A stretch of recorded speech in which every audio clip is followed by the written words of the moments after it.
Moving on, the 2021 season previews. Today we have the Edmonton Oilers, a team that really got their stacked offense stacked now. They got their defense a lot better, and their goaltending is the same. So let's get into what can happen for the Edmonton Oilers in the 2021 season from my perspective. First off, if you haven't already subscribed to the channel, that would mean a heck of a lot. I'm trying to really pop off on this YouTube channel, trying to get all these videos out there, trying to get these season previews done, because we do have quite a bit of them to go. We're almost halfway done them all, which is kind of mind-blowing in all honesty. I made about 20 videos in the past week. But yeah, really trying to pop out, trying to get these subscribers. We're trying to get to 700 subscribers by June of 2021, so that would mean a heck of a lot if you can help me get there. And as well as that, maybe someday I can make it to 1K. Someday make money off of this. It's kind of a dream, though. But, one subscriber could really help me out with reaching that goal. Also, if you're not already, go check out the links in the description below. That mean a lot as well. And it includes Twitter, Instagram, Discord, and TikTok. Yes, ma'am, I do TikTok. Yes, sir. Sorry, I do TikTok. So, yeah, anyways, let's get into what happened last season with the Edmonton Oilers. So, last season was not that bad of a season for the Edmonton Oilers when you look at it. I mean, this team hasn't made the playoffs in quite a bit now. I think it's about 3 years. And last season, they played 71 games in a shortened season, had 37 wins, 25 losses, and 9 overtimes for 83 points. They were 12th total in the NHL, so, not that bad of a season, decently in the middle there. And they lost to Chicago in the play-in rounds in 4 games, and it was mind-blowingly that they lost. They lost, it was horrible, in all honesty. I look at that, it was horrible, because, they got the crap kicked out of them. Yes, they won game number 2, but then after that, it was basically Chicago series. And you could even argue in game 2 was Chicago series too, because in all honesty, these Oilers didn't look like they were in it. They didn't look like they were in it. And I mean, McDavid was obviously in it because he had like 5 points in like 4 games. But, they weren't really exactly looking like they were in the playoffs. And that's the kind of weird thing to see. So, this team needs to learn how to do playoffs. I mean, this team, a lot of these players haven't really been in the exact playoff spot or the playoff role or have the feeling of the playoffs. So that's a good feeling to get them in there and get them a little wake-up call that they need to get their crap together for next season. Now, they did lose some people. They did lose a total of 4 people. And really, in all honesty, they weren't big deals. They lost Matt Benning, Riley Sheahan, who I always say Shanahan because there's a Riley Shanahan as well. Andreas Athanasiou, which really was just a rental in all honesty, and Mike Green, who they lost to retirement. So, in all honesty, they didn't really lose that many players in the departure front that are really huge deals. Mike Green may play a huge role in there in some aspects, but I don't think that he will affect the Oilers by leaving them too much. As I said, the Oilers had a good offseason. I don't think they really had much of a big problem when it came to that sort of aspect. And I'm not necessarily seeing any of these people filling in the gates, because, the players that they got really filled in those holes, and they got them pretty quickly. So the key arrivals now, who did the Edmonton Oilers get? So first off, they got Tyson Barrie, who will be a very solid defenseman for them, and especially in a defense that is really clogged up by the injury of Oscar Klefbom. Klefbom got injured, out indefinitely, out for likely a lot of the season. So really, in all honesty, it was a great move to get Tyson Barrie. He will help out that defense that Klefbom is missing. They also acquired Kyle Turris, who was this is a huge thing. So Kyle Turris here, Nugent Hopkins has been playing third line center for quite a while now, and they needed someone to go in and fill that center spot that isn't Kara or any other of those players. And I think that with getting Kyle Turris, he will definitely help out in that center spot. I think that's where he really is. So you have a 1-2-3 punch of Connor McDavid, Leon Draisaitl, and Kyle Turris. So that center core looks very good now. And I know he's already on the team, but he is basically coming back and playing for the Edmonton Oilers for the first time. Jesse Puljujarvi, if he didn't sign that contract, he wouldn't be coming back. I think Puljujarvi was, he was disappointed with how the Edmonton Oilers were playing and how they were playing him. It's kind of ironic now since they're so good now, and they're just gonna. It seems like Puljujarvi's I'm gonna come back since they're playing really good now. And this Edmonton Oilers team does have a really bright future. I would be very interested in them. I mean, Puljujarvi's really gonna put out the numbers for the team and all that good stuff.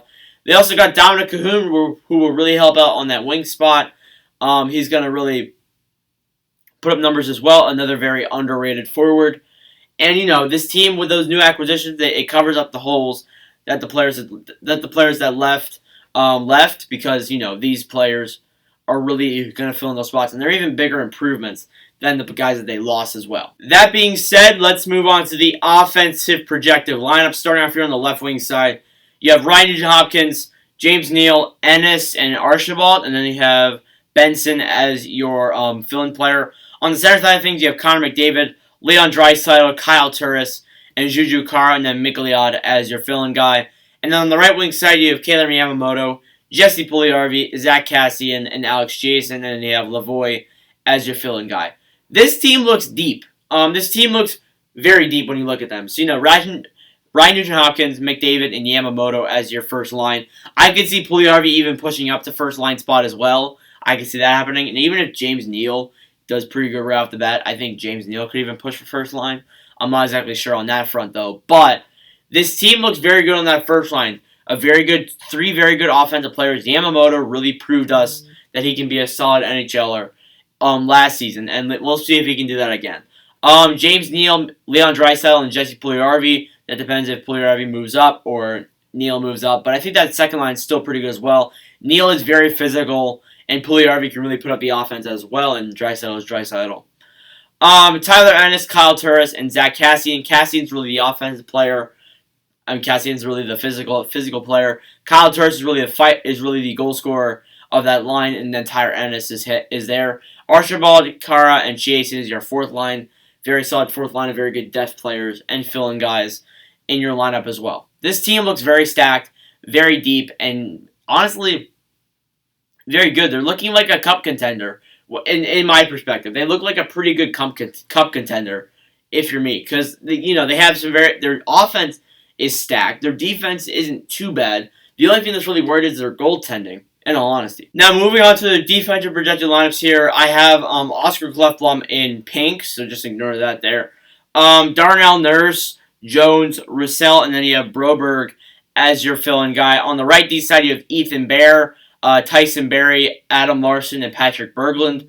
Now look, on that left D side, Klefblom being gone will really hurt. So you'll probably have a Darnell Nurse, Caleb Jones, and Anton Roussel deep pairing on the left side. On the right D side, I could really see Tyson Barrie battling for first line, Ethan Bear and Tyson Barrie battling. But I still think, nonetheless, this team does look pretty good.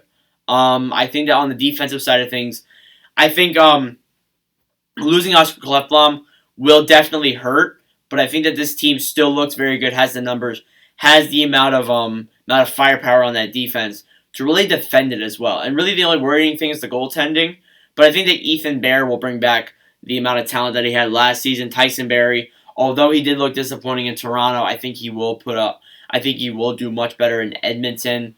And then I think Darnell Nurse, Jones, and Roussel isn't horrible, but I think there's some very underrated defensemen there in the Edmonton Oilers lineup. But yeah, I think nonetheless this team still looks pretty good without Oscar Klefblom. Maybe if Klefblom comes back for the playoffs, you could see a pretty good lineup here for the Edmonton Oilers. And finally, moving on to the goaltending. First off, on the goaltending side of things, you have Mikko Koskinen, Mike Smith, and Stuart Skinner. I'm pretty sure his name's Stuart. So Koskinen has had problems for the past few seasons with his glove ways, but I think he's improved. I think he's improved really well. And in all honesty, he got better. He got better last season. So compared to 2018-19. So he's looking like a pretty good starting goaltender for the Edmonton Oilers. And then there's Mike Smith on the backup end. Mike Smith was a very middle-of-the-road goaltender. In all honesty, this season he didn't really have the best numbers in the world, but he still didn't play horrible. And then Skinner's there as their third guy. The Oilers did go out and try to go and get a solid goaltender from the free agency spot, but they came out with no luck. They lost Cam Talbot. They lost Jacob Markstrom. They lost Braden Holtby. They lost pretty much everyone when you look at that front. And really, in all honesty, it's kind of sad. They really tried to go out and get one of those three goaltenders at least. And they ended up double backing and signing Mike Smith. And re-signing Mike Smith, sorry. So I think Mike Smith won't do horrible on that backup side for the Edmonton Oilers, but I think Mikko Koskinen, that's really his net for this season. And last but certainly not least, we move on to the playoff prediction. Do I think the Edmonton Oilers will make the 2021 Stanley Cup playoffs? The answer is yes. I think that the Oilers will definitely push for those playoffs.